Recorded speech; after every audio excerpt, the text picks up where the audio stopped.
A paz do Senhor, meus irmãos. Vamos a um estudo aqui. A gente tem aquele costume de falar que política e religião não se mistura, né? Sim, meus irmãos, nós temos que discutir, sim, política e religião, sim. O que está acontecendo hoje, agora, nesse momento, quarta-feira, 7/5/2025, o conclave para eleger o novo Papa. O que é conclave? Conclave é a reunião fechada dos cardeais da Igreja Católica para eleger um novo Papa. Ele ocorre na Capela Sistina, em Roma, e só participam cardeais com menos de 80 anos. O termo vem do latim conclave, com chave. Latim é conclave, traduzindo para o português, com chave. Pois os cardeais ficam literalmente trancados até que escolham um novo pontífice. A política no conclave, sim, meus irmãos, há uma política muito, mas muito brava mesmo, vocês aqui não sabem. Sim, embora o processo seja cercado por orações, busca espiritual e liturgia, ele envolve também aliança entre cardeais, aliança. O que nós vemos hoje, política hoje, tanto para prefeitos, vereadores, para governador, deputado estadual, para presidente, senado, deputado federal, há uma política brava aí, não é isso? Há uma aliança, né? Então, assim também acontece dentro do Vaticano, uma aliança entre os cardeais, baseada em visões teológicas e pastorais, mais conservadoras ou mais progressistas. Conservador, veja bem, conservador e progressista, dois partidos. De um lado conservador, do outro lado progressistas, tá certo? Papa Francisco, ele era progressista, tá certo? Então tem ali vários cardeais ali que seguem a linha do Papa, do ex-Papa, né? Francisco, que veio falecer, né? A linha ali do Francisco ali. Hoje está muito cotado aí, né?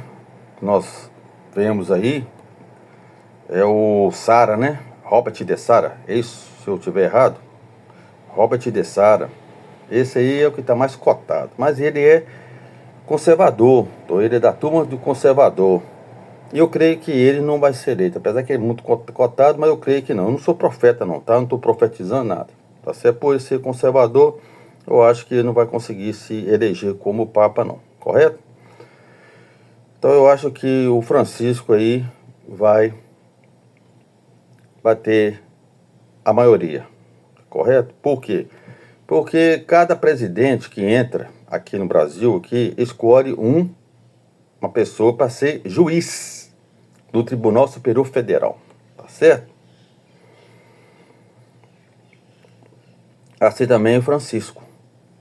Ele pegou arcebispos e nomeou eles cardeais, e lá dentro do Vaticano é um Estado. Todo mundo sabe que o Vaticano é um Estado, tá certo? O Papa é como se fosse um presidente de um país, ou nesse caso aí, vamos colocar governador, tá certo? De um Estado, governador, para vocês entenderem. E cada cidade tem sua prefeitura, correto?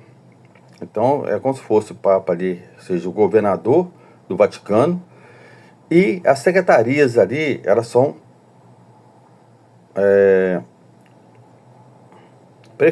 prefeituras.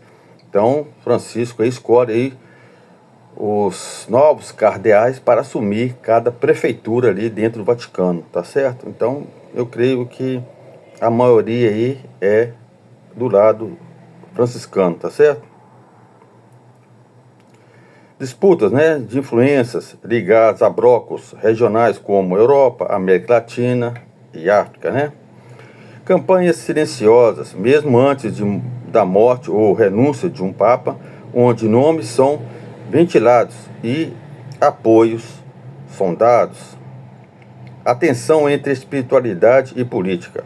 O conclave expõe a tensão entre o ideal de uma eleição puramente guiada pelo Espírito Santo e a realidade humana da Igreja, onde decisões também envolvem estratégia.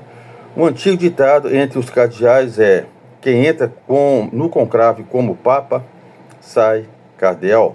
Essa frase ironiza a frustração das expectativas políticas humanas quando se busca um discernimento espiritual. Exemplos históricos, o famoso Papa João Paulo II, 1978, foi uma escolha surpresa. Ele quebrou quase 500 anos de tradição italiana, sendo polonês, num contexto geopolítico de Guerra Fria. Papa Francisco, 2013, sua eleição foi interpretada como um desejo por reformas vindo da América Latina, com ênfase em simplicidade e justiça social. Lições para nós, para os cristãos, nesse caso para a Igreja Católica. Discernir não é apenas orar, é também analisar com sabedoria. Política em si não é má, é o uso dela que define o caráter, até em decisões espirituais. Deus trabalha por meio de estruturas humanas. Aí vocês vão perguntar: Deus é a favor de política? Claro que é, meus irmãos. Veja bem, Deus levantou quem? Moisés, para tirar aquele povo lá do Egito. Deus criou o quê? Os 10 mandamentos. Em cima dos 10 mandamentos, Moisés criou a lei mosaica. Depois veio os juízes. Vai lá no livro de Juízes, lá, Deus levanta juízes. Aí o povo reclama que queria reis. Deus levantou reis.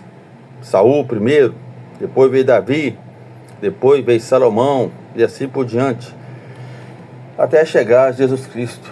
Jesus Cristo é o nosso rei. Deus levanta. Deus crê na política, meus irmãos. Então nós temos que entender uma coisa: política e religião se discute, sim. Discute. Política e religião nós temos que discutir. Mas é lógico, meus irmãos, nós temos que ter sabedoria, para essa discussão, tá certo? Temos sabedoria para não ofender ninguém. Cada um tem a sua crença, cada um crê no que acha que deve seguir, Aí depois é só no final dos tempos. E falando em final dos tempos,